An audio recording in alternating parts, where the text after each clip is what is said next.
We are live. Wesley, how you doing? Yeah, we're back, man. Got a card this weekend. It's in the hometown, so we're gonna be live for it. I don't That's going think to be it's exciting. yeah. I mean, it's not like the. It's one of those. I don't want to go.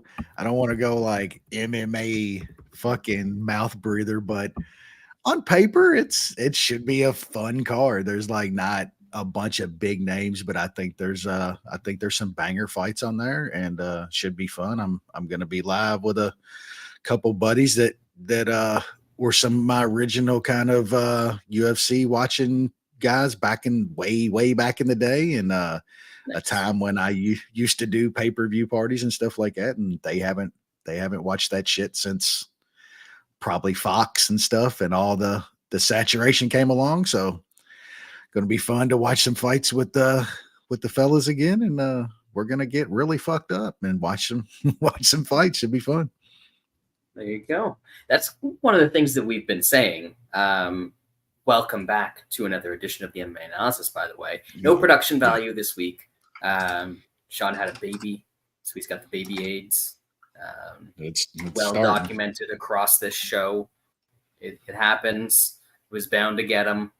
I'm the sole survivor at this point, Wes. But yeah, it's one of the things we've been saying for a while.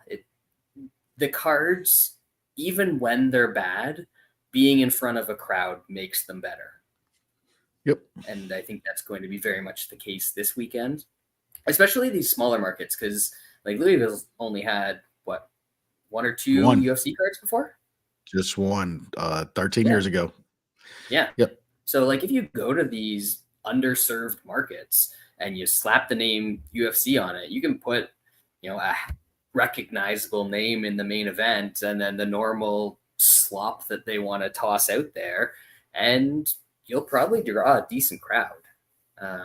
But yeah, like I was talking about my friends going, they've literally never heard of a dude on this card, not one guy, but they're pumped to go because they haven't been here in 13 years. And yeah, like there's gonna be 20,000 in that building for that card. And like you said, it makes it way different just experience even watching it on television, like you put this card in the Apex and man, you're like, fuck that, but yeah, in front of a crowd, it definitely makes it feel a whole lot better, even when it's not. So yeah.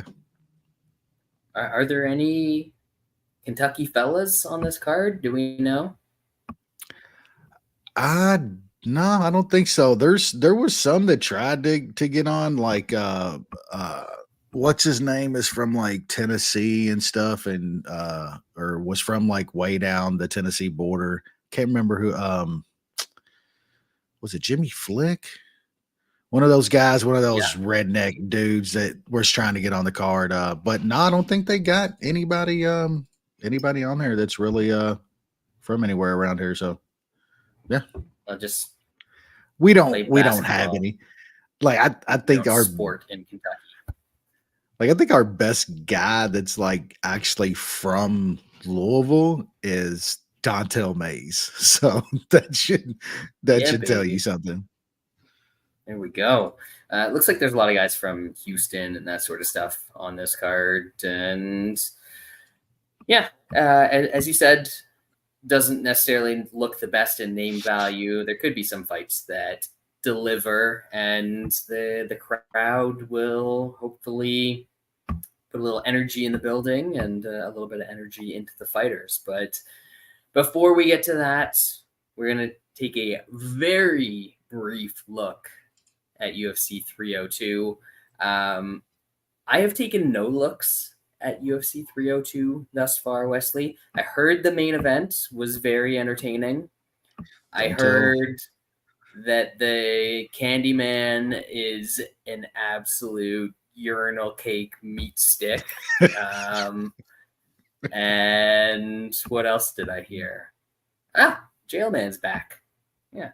Other than that, Yeah, there you're gonna were have to break this one down. there were some like criminal scorecards on this card too. I mean like cards where even like your UFC journalists, quote unquote, were on Twitter. Like even our boy Aaron Bronster was like, "That's a bad card. That's a," and he'll be the other side Nicest and man try to alive. yeah, and try to explain. Well, I could see how they could see it that way, and Yeah. there was a couple on here that even he was like, "That's unexplainable." So, um, yeah, I mean the main was a great fight. Dustin did way better than I thought he would. Like he put on about as good a performance as he could have in that fight. It did come out that Islam did have staph. I'm not sure how much that affected him. He did look a little slower and stuff in the middle rounds into that fourth and Like, fifth round, but counteracts the he was steroids, yeah, yeah, like whatever. yeah, no doubt. But yeah, Dustin put about as good as fight as he could. I think that's just that should be the last time, man. Like Dustin Poirier is a great fighter. He's just one notch below that level. He's just not a championship level guy, but just I mean, many like memorable fights from that guy. Like he's an all time good fighter. People are He's like already the crowning it. Cerrone of this generation, or Cerrone, if you will. Yeah, and I would even say Dustin's probably even Better. got he doesn't have the quantity, but I think he has his top of top performances and fights were more memorable and better than even Cowboy, which is saying something because Yeah. Cowboy fought everybody. Um, but like, man, they're crowning Islam as, the greatest lightweight ever and all this and that. And like he's beaten some guys, right? But I mean, like Volkanovski's great, beating 145ers and shit and stuff shouldn't like cement your legacy as the greatest lightweight ever. Um, I mean, he's good. Like people say he's more well-rounded than Khabib was because of his hands and shit. And I'm not so sure about that. I think Khabib's pure like jujitsu and shit better. His wrestling, offensive wrestling better. Um, the way he dominated guys like nobody did it could be what Dustin Poirier did to Makhachev Saturday night, ever.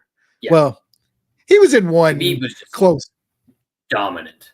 I mean, Gleison Yeah. Tibau beat him. We all know that, but physically Yeah. he dominated guys, and you don't really see that from Islam's great at everything, but he doesn't kind of have that same ability to just like break dudes. Yeah, I mean, we saw that Saturday with staff or no staff or whatever. We saw that Saturday. Like Dustin Poirier gave him all he wanted. I mean, Islam, clearly won the fight, but up to the choke, of course. But like Dustin, he got his, man. I mean, there was times in that third, fourth round where Dustin was landing blows on him, talking shit, and Makhachev was looking pretty rough at points in those middle rounds. So yeah, I mean, let's slow down. And then me like I'm older school, like guys like BJ Penn and stuff, the things he did coming up in this weight class. I just don't know if you can top some of that. As good as Islam is, even as good as Khabib is, like what BJ Penn, how far above he was people and the things he did back when he won that belt and shit. And he moved up and fought guys and shit, like his he run from like Stevenson through to Sanchez or Florian was just him styling on dudes. yep, Except styling. for GSP. Yep. And there you're talking about a top 3 guy ever, you know what I'm saying? So yeah, at let's a higher weight class.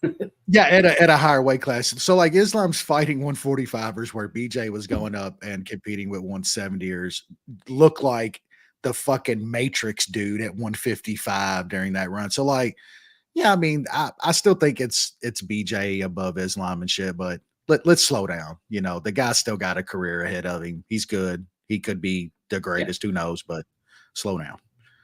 I saw some of those futures lines, and he's like a way bigger favorite against Sarukian than I would have expected he would be.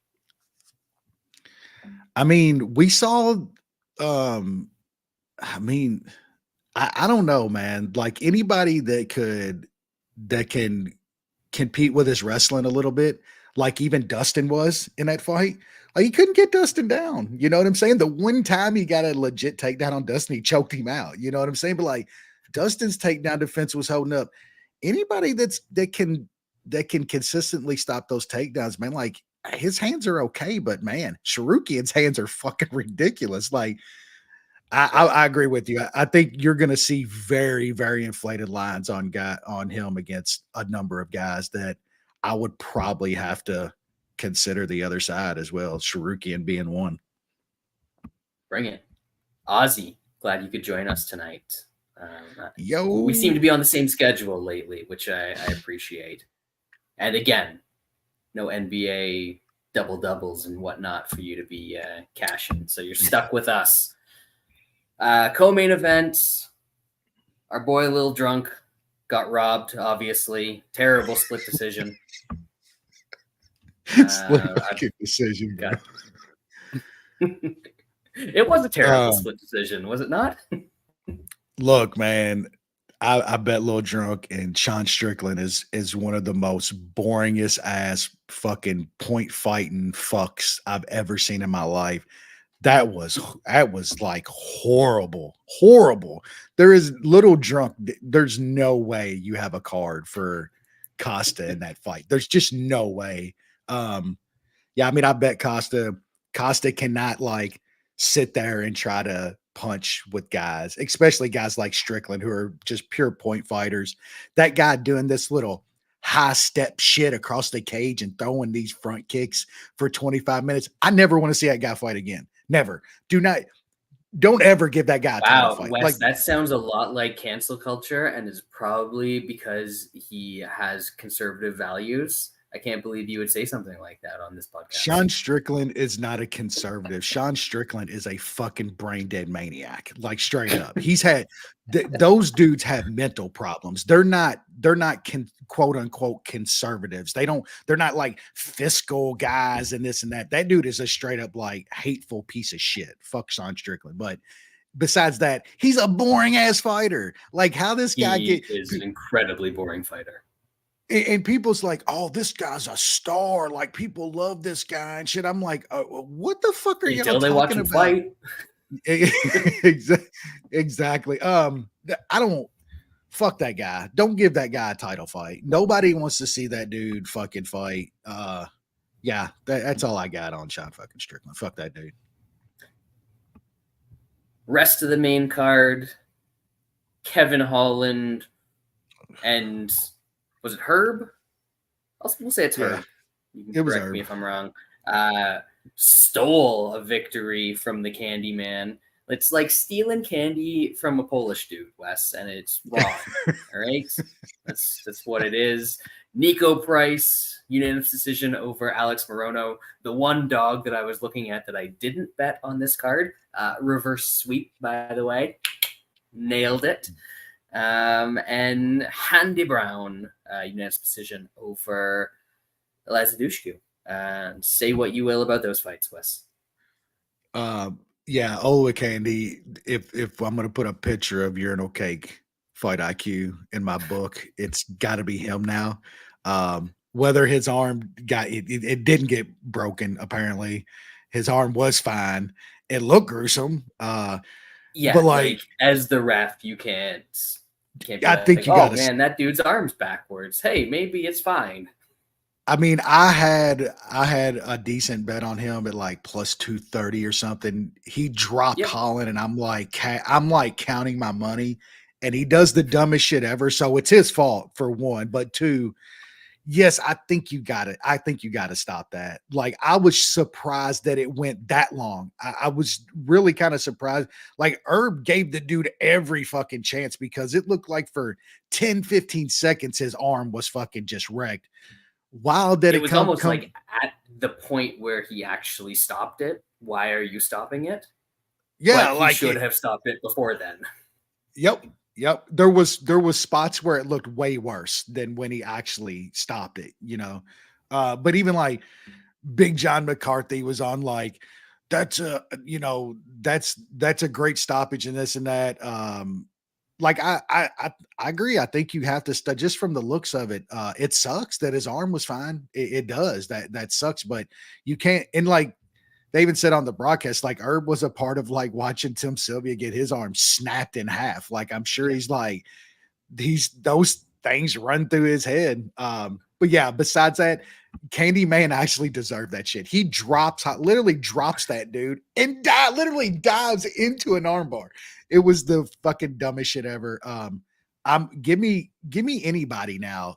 Put Kevin Holland minus 250 against almost anybody. Like that guy's not good. How does it? He's the Breaking Bad gift. Like we can't keep getting away with this. You know what I'm saying? He is horrible, man. Candyman drops that guy in 30 seconds. But yeah, Nico Price, yeah, good on him. Dude got a decent win, and I was impressed with Randy Brown. Like I bet Randy Brown. I thought that was like a tough matchup for him though. He styled, man. He looked good against a decent guy, an older dude now, but still a decent fighter, man. So good performance by Randy Brown. Prelims, will blow through these real quick. Roman Kopylov, split decision over Cesar Almeida. The Jailman, first round rear naked choke over that Tub Romanov. Grant Dawson, unanimous decision over Joe Selecki. Jake Matthews, unanimous decision over Phil Rowe. Basil Half-Ass, unanimous decision over Mickey. You couldn't even finish Mickey Gall, dude. Come on. Island Perez, unanimous decision over Jocelyn Edwards. And just to mix it up a little bit, Andre Lima, split decision over Mitch Raposo. I am so glad I did not watch this. Did I miss anything at all? Kopylov, that was a decent fight. Kopylov when he can, I mean, he looked good on the feet against Almeida. Yeah, he's okay. Kopylov is all right. Really good hand speed. Dude's hands are fucking lightning. Like he's got good hands. Look, I like Jailman getting a win. Sucks. I thought Fatties was going to be good. I like the takedown early. I was like, man, that's good for Fatties. It just Romanoff is horrible. Like he is fucking a fat tub of shit, he was man. that bad. I didn't either. Like I really didn't either. Jailman, when Jailman wants to do something, he's scary. Like the guy is. Like I wish he would like perform like that. But how much is that like Jailman performing and Romanoff being from cell block fucking Z and is just a horrible motherfucker and Jailman can do what he wants with him. So we'll see. Yeah, Grant Dawson is whatever. Who gives a shit? Jake Matthews, man, like good performance on that guy. I'm gonna get tricked by that guy again. It's gonna fucking happen again. I'm absolutely I'll warn gonna you again. I'll warn you when it's coming. Don't worry. I mean, I got him here at a really good price against Phil Rowe. Fucking sucks, but I'm gonna get tricked again. He's gonna get a step up again, and he'll find some way to fuck it up. Baffled not finishing Mickey Gall, and then like Mickey Gall putting the fucking smoke on him in the third round, and shit was absolutely hilarious. Yeah, who gives a fuck about the rest? There we go. That feeling is mutual. This week, Wes, first of all, how sad has it been that there have been like there's been daytime stuff, like we got the French Open going on, which has been pretty good. But how sad is it that there have been no sports during the evenings this last couple of days? I'm kind of lost, man. Like I literally got a routine. I come home, get cleaned up, get the kid fucking settled, and man, I'm smoking and fucking watching. I've been quad boxing and double. Like I've had NBA fucking playoffs and ice playoffs, quad bike, got some baseball. Like it's been great, man. These little lulls in between the finals of basketball and hockey, it's tough, man. But did get our Oilers in that Stanley Cup final, and Sean was here to brag a little bit. Hopefully he gets that cup, man. I'm sure we'll discuss the Oilers next week when Sean returns. Although they put another little tick in the box of one of my fun little parlays. So we'll see. Well, we just need the Celtics to close that one that's out. nice. We got the ice the puck exacta home 1-2 horse finish for the final. Shout out to Sean our boy and Bo. I made predictions a few weeks back, and he said it was going to be like several weeks back. He said it was going to be Oilers Canes, woof, half woof. I mean, Oilers made it, and I said it was going to be Oilers Panthers because hockey knower right here, Canadian, it's in the blood. Not that Sean isn't Canadian, but Alberta probably wants to leave anyway, so maybe not. Anyway, this week we have fights. We're kicking it off. This is how you get the people in the door at the building early for Pooja Tomar and Ryan Amanda in the strawweight division. Wesley. I'm laughing at our boy Aussie over here. I wish I would. I wish I had as happy a face as Tito. Let's put it that way. The man is definitely blessed. There's no doubt about it. He's been able to go through life oblivious because of the happy face Tito. You don't need brains when you had a piece that big and you can wrestle as good as Tito could. You don't have to have any sort of fucking IQ. You don't. You're gonna make it through life. Yeah, I don't have much of anything on here. I don't think I've ever seen this this Pooja Tomar chick fight ever. This rumor has it she's the greatest Indian fighter of all time. I'll take their word for it. Four losses. That's saying something. Yeah, I don't have anything here. I'm gonna have a bet on like every fight here. I'm gonna be live, so I'm probably gonna like bet this under here at some nice plus money because I'm just gonna be hoping that it ends as fast as possible. But yeah, like this Tumar chick's got a bunch of finishes. I know it's against bums, but I think she's fighting a bum, and then the other chick is Brazilian, and this Tumar chick has been finished a few times. So she's got a bunch of sub losses on her record. So I believe the under last time I looked, what was it? Yeah, it's like plus 145 at Bet Online. So I'm going to take a little bit of the under. I don't think it's a horrible bet either per se, but not one that I would make if I wasn't sitting live. So yeah, small bet on that. I don't even know if I could pick the dog and Towmaster here. Like this chick is horrible, but yeah, dog and Towmaster. I'm gonna bet a little the under. Yeah, I guess it has to be dog and Toastmaster. This is my first time looking at this line, my first time looking at this fight. I was hoping that there would be a bigger number on the Brazilian by submission because that seems like how this is going to go. And in an excellent J Primetown, plus 165 I saw for sub impersonation. India is terrible. Hello, boys. You got to hold the O more than that, but we don't have time for that shit. Yeah, there you go.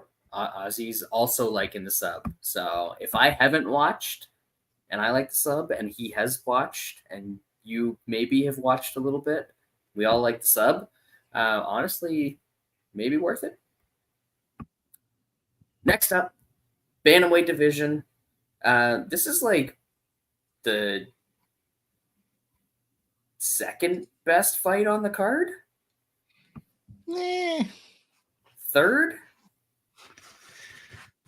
It's Yeah, no worse probably. than third. As far as like what you think of the two guys, but I think there's going to be some absolute banger dumb fights on this card. That's Oh going to be a yeah, whole lot more entertaining than this. this one is here because it is going to go 15 minutes. It's Yeah. probably not going to be the most exciting fight in the world, but we've got Cody Stamann and Taylor Lepus. Yeah, like you said, I think this is just gonna be a really close fight. The over is like minus 350. It's probably gonna go to a decision. I think you're gonna have two dudes that are gonna do a lot of clinching and a lot of slow shit. Very little output, and I think you're almost flipping a coin on who wins the decision here. And one guy is plus 230, and the other guy is minus 265. And I'm going to take a little bit of the guy that's fucking plus 230 in a spot like this at Stamen. I just, it's not much of a breakdown. I just think you could flip a coin. These two dudes are almost a mirror themselves. They're going to be throwing very little output. They're going to be clinching. I think Stamen can probably wrestle a little better, but he's like going to be the smaller dude here. So probably can't get a bunch of takedowns. It's going to be a bunch of stuff shit. So yeah, I'm going to take the big dog in a fight that I think goes 15 minutes. You could flip a coin who the judges give it to. Yeah, once again, same page and same page as our boy Ozzy there. Could be split decision here. What's Stamen by decision? Because it probably I don't shouldn't be think it too was a much lot higher than there. his money Yeah. line, but plus 350 for Stamen decision. That's probably how he wins. As you said, I think it's going to be competitive. Puss, a little bit better at range, a little bit better kicking game. If Stamen's able to close the distance, get it into boxing range, get into the clinch, I think he's going to have a lot of success here. Might be able to get a takedown or two. I don't really think he's going to be able to hold him down, but just get sort of that like kind of control time with nothing really happening. And that can make a difference in a slower paced fight where not a lot of big shots are landing. So I do like a little shot on Cody Stamen here. He's let's go. Plus 225, plus 230 range at some places. So not too bad. And then when those split props come out, if this one's, the standard 450, 400s, I don't hate that as well. Next up, we're back down to the strawweight division. Wes, we've got Eduarda Moura, 10-0 record, taking on Denise Gomez. Or Gomes. Should be Gomez if it's Denise, but Brazilians, man. Yeah, they're kind of weird with that naming kind of shit. Another chick fight where one's got a bunch of finishes, the other one's got a bunch of finishes. Her losses to our two decision machines and Angela Hill and Loma. So I'm gonna take a little of this under too. Two chick fights. I'm betting two unders. This one isn't the price. It's a little more around even money. Yeah, I think we could just see those some scrambles and some dumb kind of subs happening here. Low level chick fight, and it's kind of a heart bet. This one goes fast, so I like a little under here at like a minus 110 or so. Have you already started drinking for the fight card? Is that what's going on here, Wes? With the unders on the women's fights, or is it just like trying to manifest? Yeah, it's manifested. It's manifesting. I got candles burning. Like I need two women's unders here.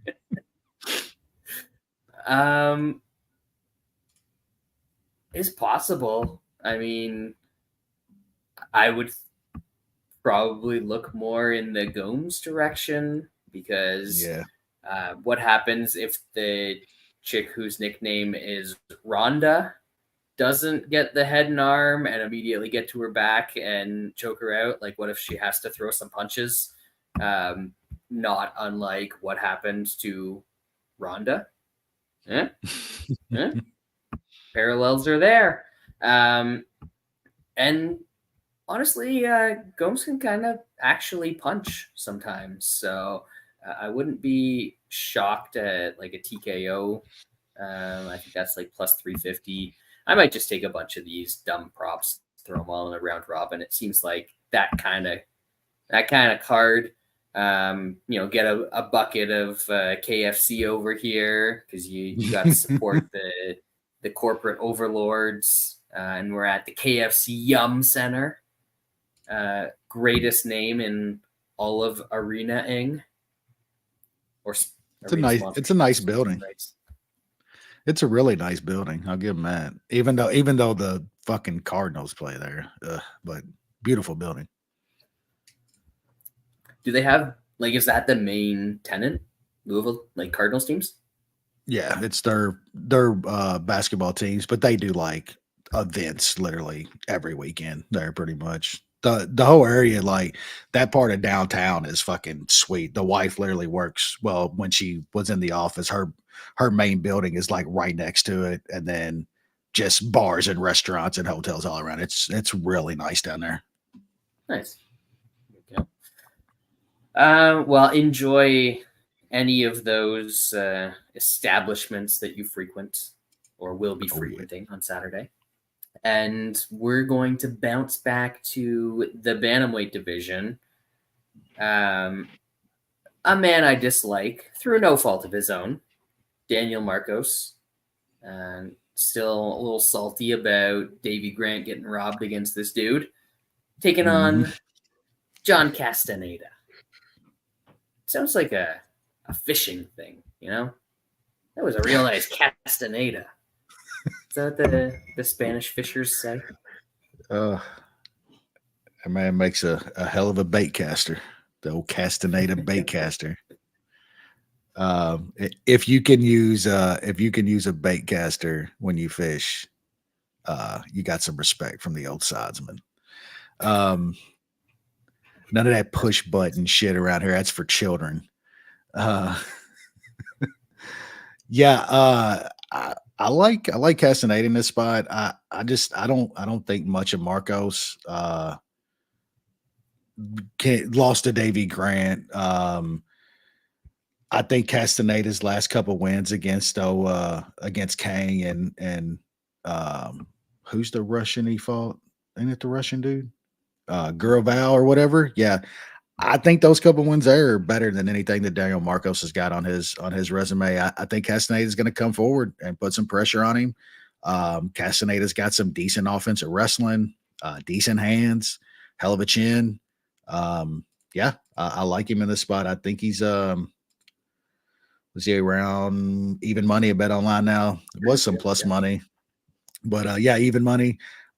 Close fight, another close fight. But yeah, I think Castaneda's a little bit better all around, and I think he gets a decision winner. Agree. Marcos doesn't impress me at much of anything that he does. I don't know how much of that is me just being a bitter old man. So I think I'm going to stay away from a bet on this one, but I will be picking Castaneda. No other real thoughts. It'll probably be a good little scrap. Women's flyweight division. Andrea. Is she still with the Nazi dude, Tony Kelly? No, or I think whatever? she's with like they divorced. Oh, she's not with a Nazi dude. Yeah, she went with the Nazi dude. She went to the white nationalist dude. And I don't know if she's still with that white nationalist dude, but I'm sure she's got another one lined up, you know. Anyways, that is to say, Andrea Nazi Lee. Oh, sorry, KGB. Much better. It's a weird nickname for somebody that probably was like, oh man, I hate those commies. Taking on Montana De La Rosa. Still probably married to Mark De La Rosa because she's still De La Rosa. It's a cool last Who name, you knows? know. It's a cool last name. Maybe you divorce and keep the last name, you know. It's cool. Yeah, De La Rosa. Yeah. mine now. This is the fight I was talking about, Brad, where her or did they switch that? Maybe this ain't the fight. I don't know. I'm lost. This can't be the fight that you were talking about with the inside the distance being like 10 cents off, unless you meant Yeah. decision being like 10 cents. Yeah, but it's I don't know. I'm an idiot. Because De La Rosa is plus 140 money line and plus 130 to win by decision. Yeah. I don't know. I'm lost. I like Andrea Lee in this fight. Montella De La Rosa is horrible if she can't get a takedown. I don't think she can get Andrea Lee down. Andrea Lee's got pretty good takedown defense on the feet. I don't like Andrea Lee's not great or anything, but on the feet, she's like way better than De La Rosa. Like decision. Andrea Lee by decision is plus 130.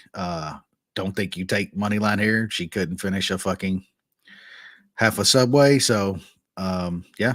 Andrea Lee by decision, plus 130. I just think she keeps it on the feet. She lands a little more. De La Rosa's a bleeder too. I think that nose is getting busted eventually. She's going to be bleeding everywhere, and it's going to look good for Andrea Lee for the judges. So I like her to win by decision. I like the other side. I wouldn't say I like it, but I'm taking the other side.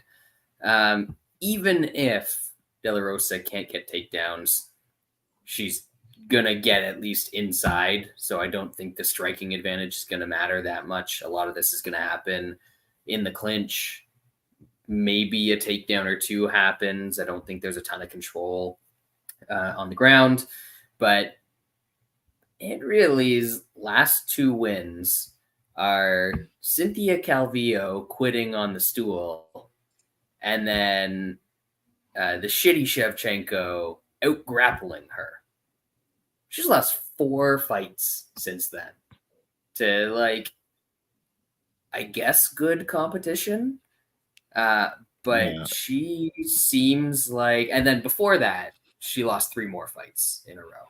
So she's 2-7 in her last 9 UFC fights. She is not good. I think that De La Rosa can kind of win this one by trying. If she just like tries real hard to do things. What's her win? What's her win before that? What's her win before that run, though? What's Andrea Lee's win before that run? De La Rosa. Who's De La Rosa lost to here in her run here recently? JJ Aldridge, fucking, I'll give you Suarez, Macy Barber. You know what I'm saying? Like, these are 2 bums. Barber too. These are 2 Lipsky's Ariane Lipsky is the best win by far that either of these 2 has, which is incredibly sad. Like, there's no reason but like, what you're saying is we shouldn't be touching this shit is what we shouldn't be doing. I'm not betting it. I wanted us to disagree on something. Yeah, I'm forced to, sadly. I'm forced to, sadly.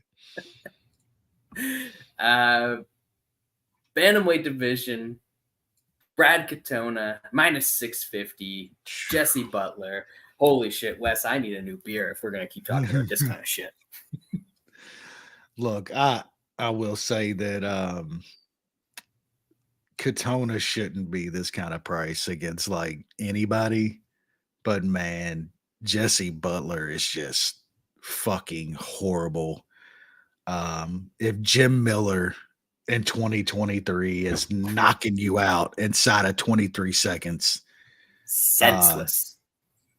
And I mean dead, like you got deaded by Jimmy fucking Miller in 23 seconds. Katona can still throw, man. He's got his offense is very good. He doesn't finish anybody, but I think he's probably gonna finish Jesse Butler. There's no way I would lay minus 600 on Brad Katona. But Katona inside is plus 170. Katona KO is plus 450. Yeah, inside play. You're getting a minus 600 guy inside at plus 170. Those are usually very good spots. Even though Katona doesn't finish anybody, like I said, Jesse Butler is a different guy than what Katona has been. Katona fights decent competition. So coming off tough in his last fight, I thought he looked really good, man. Then he That was lost. fun, especially Yeah, by then Katona standards. he lost the close decision Oh, to Armfield, but like he actually went in there and scrapped in that fight. You know, he's changed his game a little bit. Armfield is way better than Jesse fucking Butler. I think Katona gets a finish here. I'm gonna take a little bit of that plus 170 and a little bit of the KO at plus 450.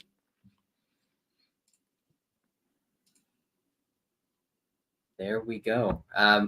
Ozzy, I'm so sorry that I missed this glorious comment because that is He's right. absolutely correct. Never the hammers in the hands. The hammers where it counts. Um, yeah, man, I don't You want to care. fade Katona. You want to fade Katona, man, don't you? Not really. Like he's fine. He's just I remember him as a very unexciting fighter. He has had two good fights since he's been back in the UFC, and like most of Butler's finishes are by sub. I don't think that he's subbing Yeah. Katona. I think there's enough things there to keep me away from fading Katona. It's just like, man, can he land something? He's got negative power. Will he try to go for a sub? Like, is Butler just gonna gas and die at some point? Like, what are we talking about for even the round 3 is only plus 900? Like, Brad Katona, we're talking about here. We're expecting the man to win by decision, but you should be able to finish a dude like this, right? Mm-hmm.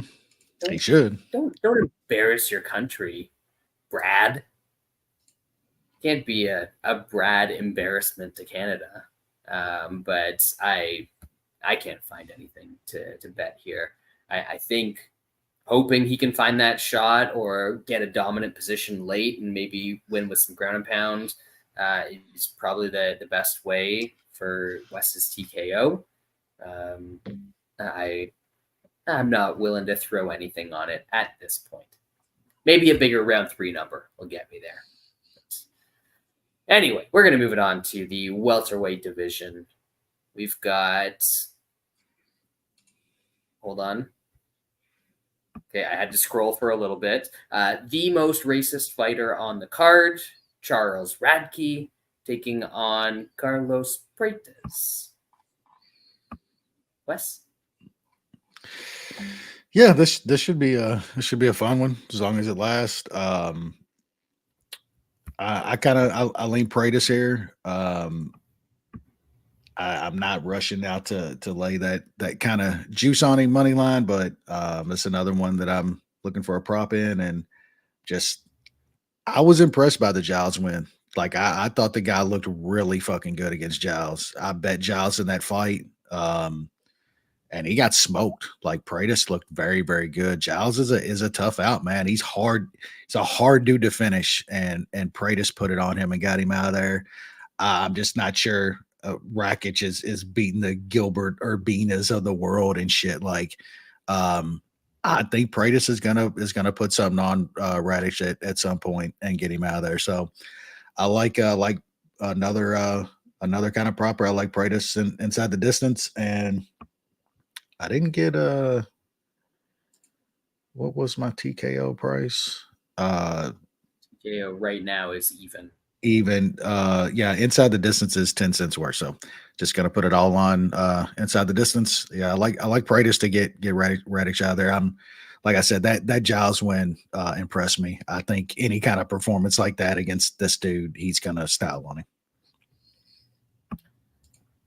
Yeah, I might look at like the round 2 prices if I can get Yeah. enough there, just because I think Buffalo Chuck or whatever the fuck he calls himself is going to come out and throw a bunch of shit at the wall and shoot for dumb takedowns and all that kind of stuff that he does. And it's going to keep Praise busy for a while. But I think that eventually he's going to tire, and that's probably when Pratis is going to find the shot. So if I can find a nice round 2 price, 600 or higher, I think it's 425 at Bet Online. So it's not unrealistic. 450. Yeah. Yeah. That might Yeah, be the type of thing that I look at.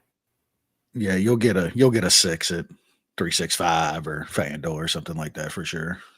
I would imagine. Yep. That is the hope. Next up, pretty solid fight. Lightweight division.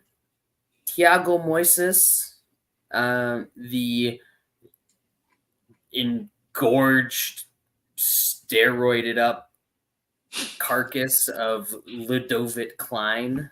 Wesley, what kind of vegetables, what kind of root vegetables do they have going on over there in Slovakia? I mean, like, is it Slovakian yams, or are we talking about like Slovakian turnip or something? Is that what this dude's gobbling up?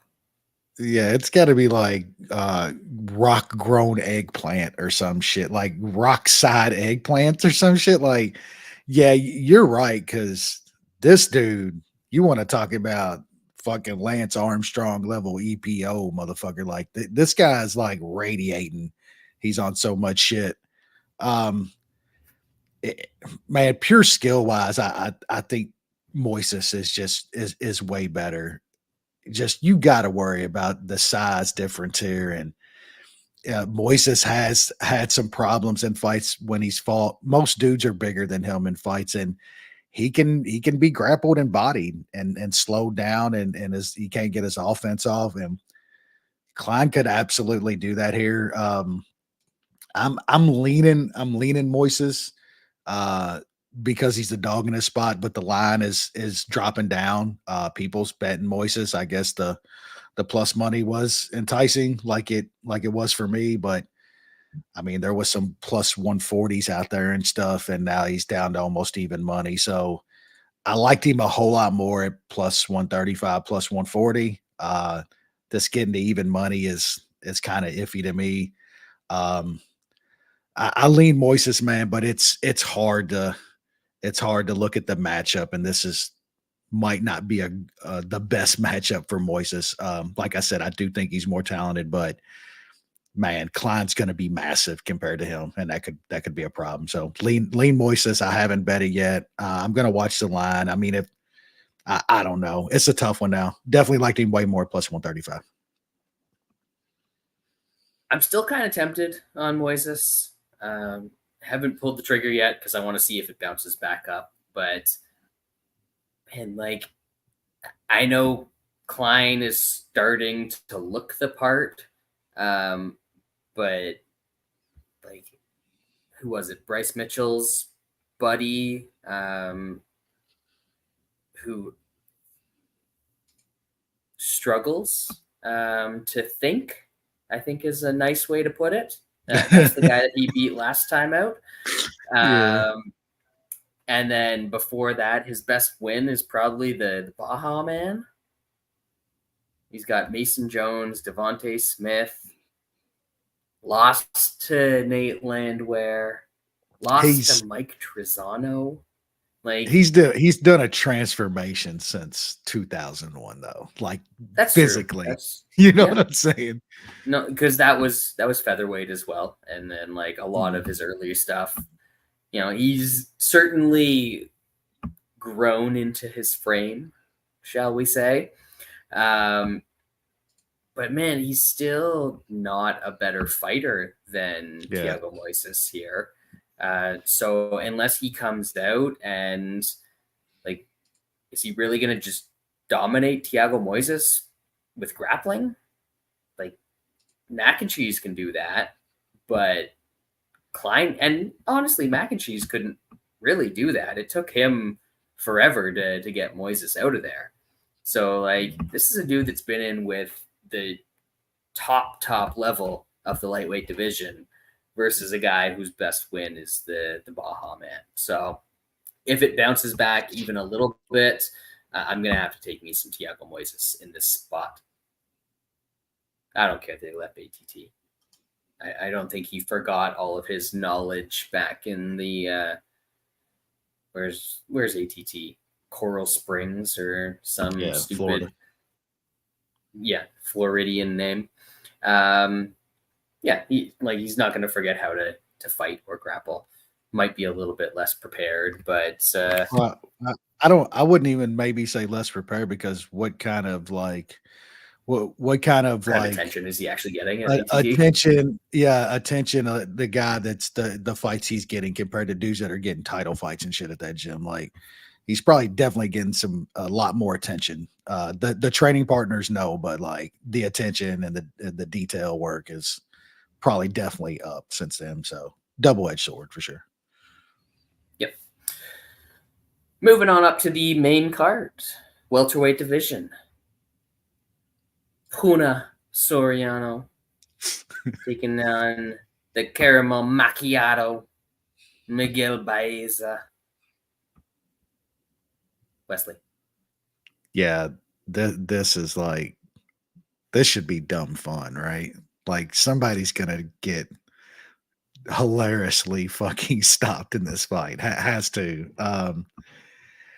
Yeah, this is a tough one for me on a side, because like, I think at this point, like, Puna is slightly more durable at this point. Um, you look at his finishes and it's like, yeah, Kopylov's hands are very good. We talked about that. The choke against Stoltzfus, losing a split to fucking Maximov is a horrible look. Decision loss to Brendan Allen. Those aren't like horrible, they're not great. They're not great, but they're not the worst of losses when you look at over at Macchiato, who is getting like lights out, knocked out, losing decisions to Pontoon Boat and shit. Those were bad losses he's had, and hasn't fought an MMA fight in like over 2 years now. He did like some grappling shit at Fury Pro, but we always talk like maybe it's good to take that time off after a couple knockouts like that. I'm just not sure like it matters. Like, I just think his chin is like very bad. We all thought Baeza had all the skills. We just didn't know what would happen when he stepped up with dudes like that. And we saw that dude gets the chin tested, and it's bad. So yeah, I'm leaning Puna here as a dog. Mainly because I just think his chin is more durable, and these dudes are going to throw and they're going to land punches, and who can take them? I think Puna can take them a little better at this point. So I like a little dog shot on Puna here. I didn't catch what the Puna KO was. 290. Yeah, that's not horrible. Maybe a little Puna KO, and then I will definitely be putting the under or fight doesn't go in a small parlay. You can find that at like minus 225 or so. I just don't see how one of these dudes doesn't finish the other. Like, these guys they throw down and they're not the most durable. So I kind of like the under for a parlay piece, and I'm going to take a little shot on Puna as a dog here. Yeah, I think I'm more interested in Puna as a dog, or what we cashed. Who was it that we cashed it against? Oh, I think Takashi Sato, the man that everyone submits. When we cashed Baeza sub at like plus 1,200 or something silly like that. So I'm always like, after I have one of those, I'm always kind of partial to that kind of bet. So I wish Baeza sub was more than plus 350 here. 350 is not enough to tempt me. But that Puna and that TKO at plus 290, or something in excess of plus 300, I kind of like what I'm seeing with that. I don't think that Baeza is a proactive enough grappler to put his submission advantage to use here. I do know that all of the things, at least MMA related, that Baeza had canceled were due to him pulling out, injuries and whatnot. Yep. So that's not wonderful. Obviously, he had a grappling match recently, or somewhat recently. So maybe that means he's healthy, but who really knows? And he didn't have a good chin to begin with. So I think I got to side with the dude who might be able to defend a takedown or two and just swang some bungalows and maybe land one, because other guys have been able to do that as well. Middleweight division, Julian Marquez has been around forever, and he is 9-4. He's only got 13 fights in his career. I know he had like back surgery and all kinds of shit like that. Blew a shot with Miley Cyrus because he's a moron. He's taken on some dude named Zach Reese, inventor of the peanut butter cup. No, probably not. Just some dude that gets punched in the head for a living. Yeah, he wouldn't be fighting in Louisville, Kentucky, if he had any kind of claim to the to that fortune. If his great grandfather invented putting chocolate and peanut butter together, he would be nowhere near this shit. Yeah, it's wild that Marquez has been in the UFC since Contender Series for almost 7 years. It's kind of wild. It's been that long. Yeah, I think these dudes are going to throw, and I think Reese is fucking horrible. This guy got fucking smashed by Cody Brundage. I think Marquez has got an insane chin.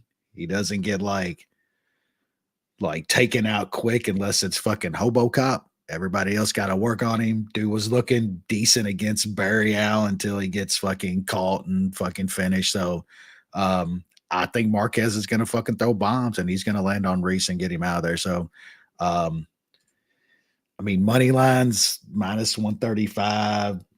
If it was a little lower, I'd probably just take money line. Might still, but I'm going to take a little of the inside the distance. Marquez inside the distance +115. And yeah, I think this is going to be dumb fun. Dumb fun indeed. Honestly, wouldn't be shocked if this got over 1.5. I was thinking about that. Fight starts round 2, but I don't see a line yet.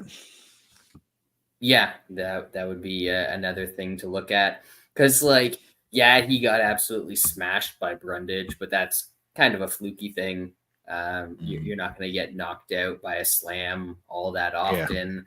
Yeah. As you said, Marquez, super tough. And it seems like Reese really comes out hard in all of his fights. So I think there's going to be a little bit of back and forth early, but I do like it to swing towards Marquez later on in the fight. As you said, it probably, like, he probably gets him out of there. I don't know that that's super compelling for me to go from -135 to +115. You never know when some weird shit happens in MMA. So I'd probably be looking more at the Marquez money line side. Or if the price is right with Mr. Julian Marquez, you know he's always good for a round 3 stoppage. So I think that's 14 at Bet Online. You might see it like up as high as 20 somewhere else. That might be a little fun, dumb thing to do. So maybe I'll take a look at that. 4 more fights to go here, folks. Middleweight division, Bruno Ferreira taking on Dustin Stoltzfus. Wesley. Yeah, I think Bruno is going to kill this guy, and he's probably going to do it pretty quick. I like the under here. It's a little juice, but under 1.5. Was looking around trying to find the best Ferreira round one KO price. That just looks like a plus 160 out there right now for round one. What is Ferreira round one KO? That's about plus 215. Not bad. I think Ferreira's gonna land something and get Stoltzfus out of there. Like we've seen this guy fight. Like we know what he's gonna do. He's coming to kill somebody or get taken out. I think he's gonna fucking destroy Stoltzfus. So yeah, I like Ferreira. I like the under. I'm not sure if you mentioned this while I was looking, but the old Canby books, if you've got any of those, you can get some money down. For around one TKO plus 215 there, which I would take for like $12 or whatever would be allowed. But what Wes said, he's going to come out, he's going to throw, he's probably going to land, and then it's not going to be great for Stoltzfus, who, like, honestly, he's not terrible. A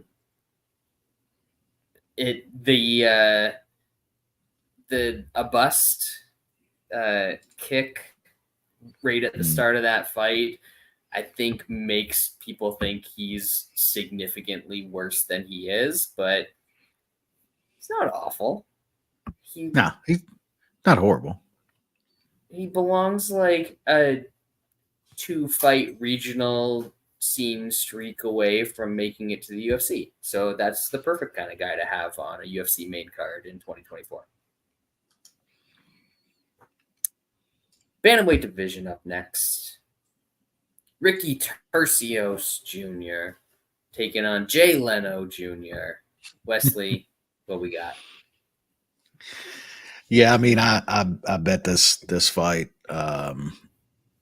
when it was announced a month or so ago, and one of them got the shits. So I'm just gonna go back to I like Rosas here. I've never thought much of Turcios. I don't think he's very good. He does a lot of dumb moving around and shit and a bunch of faking shit in the cage that sometimes I guess fools the judges, but I don't think he's great. I think this is eventually, like, Turcios wants to grapple too. He likes to get guys down, and I think he's in some trouble. Like, say what you will about Rosas, that dude's fucking grappling is where he's really good at right now. And I think Turcios is gonna get fucking snatched up when this hits the mat. So I like Rosas quite a bit for a parlay piece. This is probably my favorite parlay piece on the card. And I'll probably take a little bit of that Rosas by sub. Not sure what best price is. I think there's a plus 200 out there, but I'll wait to that to get widely released and probably take some Rosas by sub as well. Yeah, I do like Rosas quite a bit in this fight. Liked him first time around, as you said. Man, I missed my opportunity earlier. I was going to say we should call him Jesse Assler, not Jesse Butler, because he's really bad. And then I was going to reuse it and call him Ricky Turcios because he's shit. It was all going to be a thing. I'm sorry I ruined it for you folks. You didn't have enough beer in you. Yeah, next time I'll do better. I promise. We got to, take the level of the filter down a little bit. But yeah, Turcios puts himself in weird, bad spots, even when he's on the feet. Like, he's just off balance all the time. He is going to end up on bottom in this fight. It's going to be a question of, can he survive / how long can he survive? And honestly, I think every sort of delay in Rosas's career is going to be beneficial for him at this point, because he's still a kid. Like, he's still 19. Yep. He's going to look physically probably much different every time we see him out there at this point. And it should be in a positive direction. So against a guy like Turcios, who is liable to being controlled, I think that Rosas is going to control him. He's going to get to dominant positions. Is it going to be a sub? Is he just going to punch him out from get one of those ground and pound mercy stoppages? I don't really know. Personally, I don't really care because I think I'm just going to end up throwing Rosas in a parlay, which I haven't been doing the parlays lately, but I haven't also been winning money lately. So, yeah. It's wild. All my shit tracked. I've tracked over like the past 5 years on bet tips. I do the best on like two teamers that's around plus even money or better. That's where I've made all my money. It's fucking terrible. It is so bad. It happens. It happens. Yeah. So there we go. Ozzy likes to draw. I don't know. I don't know that even if Rosas gasses in round 3, that Tercios has the same kind of offense that Christian Rodriguez could throw back at him in the 3rd round. He's a round winner, not a fight finisher. So I think I still like Rosas here. Co-main event, light heavyweight division. We've got Dominic Reyes taking on Dustin Jacoby. I felt like when I was looking through the names, I was like, oh, Dustin Jacoby, that feels like a guy that would be from Kentucky. But he's not. He's from Colorado. Yeah. They like their horses out in Colorado, so close enough. We got the whole Reyes thing again this week of I was unhealthy. I'm back now, and that whole shtick that we've heard from Reyes multiple times over the past 3 or 4 years. And and Connor could pass a drug test. Yeah, I'm calling bullshit. So make it. I like the under 2.5 here. It's creeping up, but there's still like some minus 145 out there. I like the under 2.5, but I like Jacoby KO. It's not a huge price, but I think he's connecting on Reyes eventually. Like, this is going to be a kickboxing match. Jacoby can hold his own against most in a kickboxing match. And I just think Reyes is washed. Like, we've seen this over and over and over. I just don't care what he says, I'm healthy now. You were healthy, before you got smoked by Ryan. That was just hilarious. That's when you gotta call it. You gotta call it. After that one, like, it's not health and this and that and injury. You're fucking washed. Your chin is completely gone. Jacoby can bang. Great striking, glory level kickboxer. Like, I'm not putting him on the level of Pereira or anything, but he's a legitimate kickboxer, and I think he's going to land on Reyes here, and he's going to get him out of there. So I like Jacoby TKO. Yeah, I think if you're betting on Reyes in this spot, you're probably hanging on to the John Jones fight a little too long, because that was a great performance by him combined with a terrible performance by Jones. But since then, he doesn't take shots well, and he's going to face a guy that honestly probably doesn't throw as much as he should, given his striking relative to the rest of this division, or most of the rest of this division, I should say. But Dustin Jacoby's going to land some shots on you at some point.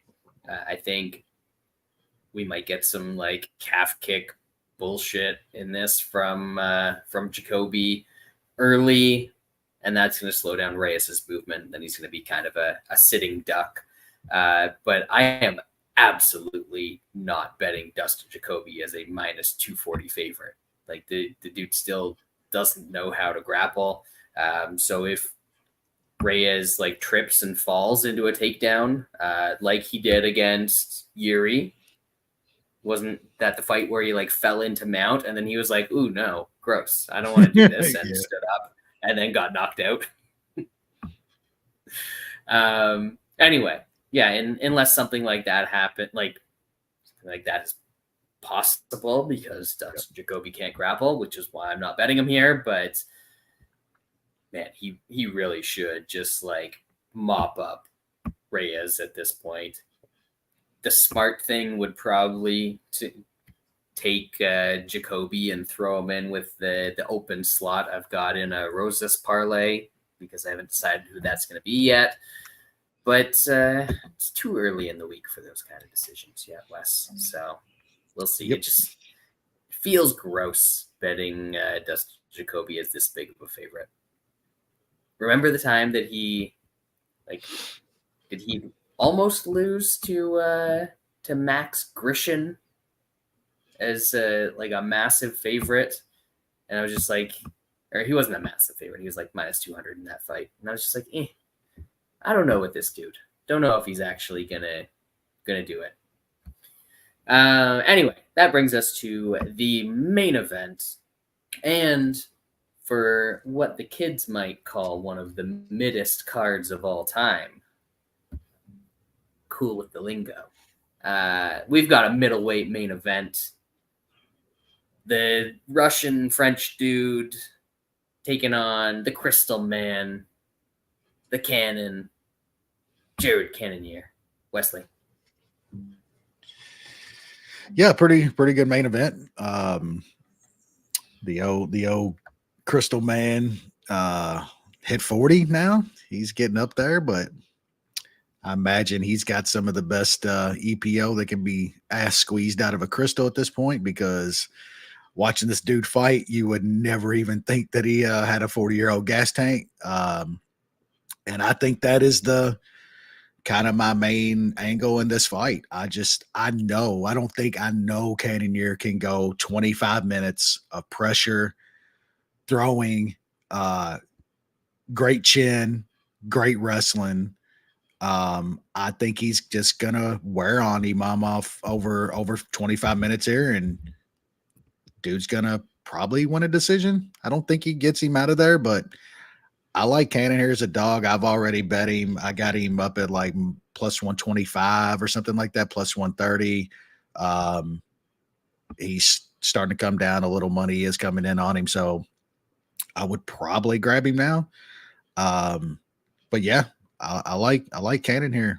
We've seen the old French Russian over 25, or I think he went 25 minutes last time. Yeah, he had a main against the the Dilley fight was 25 minutes. Yeah, and like we saw what started happening in that fight. Delize started taking over on him. Like, I think even that was like majority decision. Like he lost on one scorecard in that. And I think I remember some people scored that fight for Delize on Twitter and shit. So yeah, we've kind of seen what happens to that guy when he goes past 10, 15 minutes, man. He slows down big time, and that's not happening with old Cannon, man. That dude's got crazy fucking cardio, and I think we're gonna see it in this fight play huge dividends. So I like him as a dog here. Yeah, also got tired against the Hogs, who is known for getting tired. I don't really think you can point to cardio too much in the Strickland fight. I think he actually kind of did well in the later rounds of that fight, but Strickland doesn't really do anything to try and hurt you at any point in the fight, as we've already discussed. So not difficult to still have something at the end for him. I like the Cannon as well. I think it might be a little tricky for him early navigating the distance, but it's not like this dude's even close to the best striker that he's ever fought. He's used to being the shorter guy. He's used to maybe having a little bit of a reach disadvantage. I don't really know if he does in this fight. But the bigger thing is going to be just like getting through that kicking range and getting inside, because he's got the power to land on him. I think he's got the power to hurt him. And as Wes said, we've seen that he can do it over a prolonged period of time. I don't love the coming off a torn MCL coming into this fight. But he's probably got he's 40. He probably gets stem cell injections and all that kind of shit to heal himself up. And make him stronger than before, rubbing crystals all over it. Probably got crystal injections. He's got crystals in his knees now. Man's going to be explosive on Saturday night. So I, too, am going to side with the Cannon. And that's going to be the consensus bet of the week. We're going to take Jared Cannonier as a slight dog, plus 105 for consensus. Get us back on track. And Wesley, we don't have much more. I don't have my audio cue of the beat starting to come in for when the show ends. So is there anything else that we've missed that we need to talk about? No, just that I think Connor's on a fucking another cocaine fueled binge somewhere, and that fight might not happen again. Always something going on in MMA world. You can just switch over to slap fighting, like that's what the entire world's watching apparently. So maybe we'll just switch over that. Start covering the old slap fighting. Get in on the game. Yeah, there is a good. I'll host that, and I'll read things out of a list. I refuse to spend a single second of my time watching the slappy thing. You were going to say that there's a good Risen card coming up, weren't you? I was actually going to say that there's a great fight on that card anyway. Horiguchi and Pettis going again. That's a really good fight. Yeah. Decent Risen card should be fun. I'm not sure what is coming up with UFC. What do we got next week? Oh man, it's not good. It is not good. Holy shit! Look at the better than this. Look at the main and the co-main next week. Fuck, look at the main card next week. We're back to we. I'll be completely honest with you. Sometimes instead of going to Tapology, I'll just go to like Fight Odds and I'll scroll down, and I legitimately cannot distinguish between when they've just got all of the fights listed because they know those are the fights and they've got lines for them, and when they've got them in the order of like, here's what the card is actually going to be. So is this Ikram dude the co-main event? No, it's Armfield against Brady Heastan. That's the co-main. The main is Alex Perez against Tiara. That's the main. This is the main card. 4 fights. Miles Johns, DeAndre De Silva, Almabiev, the Kazakhstan guy, against Jose Johnson, Armfield against Heastan, and then Perez against Tiara. Legit, that's one of the worst fucking main cards ever. Like, we could say this shit every other week, but don't like props to our boy Water Show for putting it out there. And finally, a younger cat that's been watching this for a while, starting to feel like us old dudes, that he's tired of the bullshit, the dribble, and like all of the mouth breathing like Dana White bootlickers in his comments are just like, oh, you're a fucking casual on this. And it's like, no, we just want good fights, bro. And then the other ones, well, we got 300, 302. They can't get, bro, those were months ago. What are you fucking talking about? That was like these people would just eat it up. This is the dumbest part to me. First of all, LR, no, he's not fighting. It's not going to happen. But the people that are like, oh man, 299 and 300 were so stacked that the rest of the cards can't be good. First of all, UFC 299 was not a good pay-per-view. Yeah. And second of all, 2 of the guys that were on UFC 299 main card fought this past weekend on the main card. Like, you know that fighters fight more than once in a year. There's 3-4 months apart. That is the perfect cycle for a guy to fight again. So anybody that fought on UFC 300 could be ready to go soon. And remember, like, even like maybe 10 years ago, that's how fight cards would be. You would see the same guys Yeah. 2 or 3 months later on the It same used to card, it would be be up. with the way pay-per-views were, it used to be every other pay-per-view. Like Yep. GSP And was you, on UFC 46, 48, 50, mhm, 52, 54, 56, 58, and then like got injured and it went out to yeah. 65 or something like that. But like you used to get that consistency every other time you knew you were getting these guys. Yeah. And I mean, even past your top level guys, you would see the same, like this card you mentioned earlier, a bunch of guys from like the Texas area and those camps. You would see those guys carry over for like 2, 3 months later. A bunch of those guys would be on the same card because it was their time to, they were in the Yeah. cycle, you know what I'm saying? And yeah, Or off the it's, cycle. there you go. It's just wild it's crazy to me what people defend now. Like, and I get wanting to watch fights every weekend. That's cool. There are fights to watch, you know what I'm saying? But some of this shit that you're just eating up and defending and stuff, like you can have criticism about this shit and still watch it. I criticize the shit out of it. I'm gonna be betting it. I'm paying $150 for a ticket to go watch this shit Saturday. You know, I can still criticize some of these fights are fucking horrible, man. Like Jesus Christ, bro. Also just responding to that thread that Aaron had and being like, yeah, I was out with my wife. I didn't watch the card. They've sucked lately. People are like, oh man, we don't need you, you fucking casual. Yeah, Dude. not really like You've got to be not kidding me. realizing. Yeah, not realizing who you're talking to that have literally watched this shit for almost 30 years. You know what I'm saying? Like, no, I just want quality fucking product. You know what I'm saying? And it's like this doesn't have to be your only form of entertainment. You know what I'm saying? You can go do Yeah. other things to entertain yourself.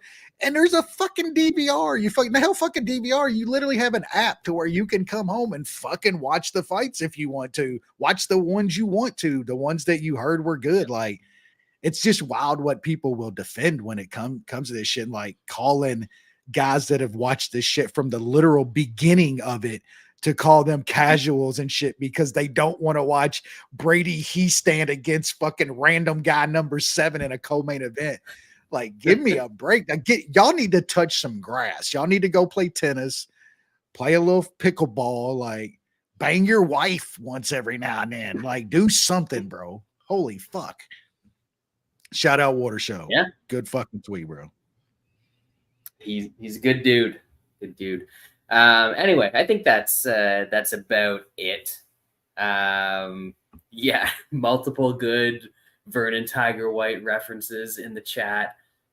LR, Ozzy, Steve, appreciate you and anyone else that was in there this evening. It's going to do it for us. We'll be back for the highly anticipated Apex return, which features Alex Perez and Tatsuo Taira in the main event. Thanks, everyone. Look forward to it. I forget that I have to end the stream. So now, instead of actually clicking end the stream, I'm going to make it a bit before I end the stream.